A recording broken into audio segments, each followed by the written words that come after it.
6 tahun menjadi istri Harvey Moise, Sandra mengaku tak pernah dimarahi sang suami.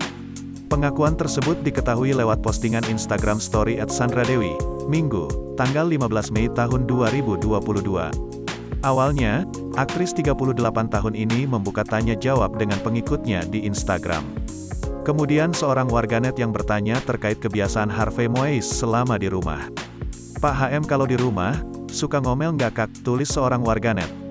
Ibu dua anak ini tegas mengatakan suaminya tak pernah memarahinya. Lantaran, ia mengaku sosok yang suka marah-marah di rumah adalah dirinya. "Gak pernah marah, yang boleh marah di rumah cuma saya hahaha," tulis Sandra Dewi.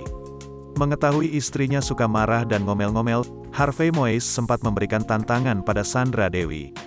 Tantangan itu bertujuan supaya Sandra Dewi berhenti mengomel saat ada di rumah. Hingga Harvey memberikan penawaran hadiah menarik untuk Sandra, yakni tambahan uang jajan.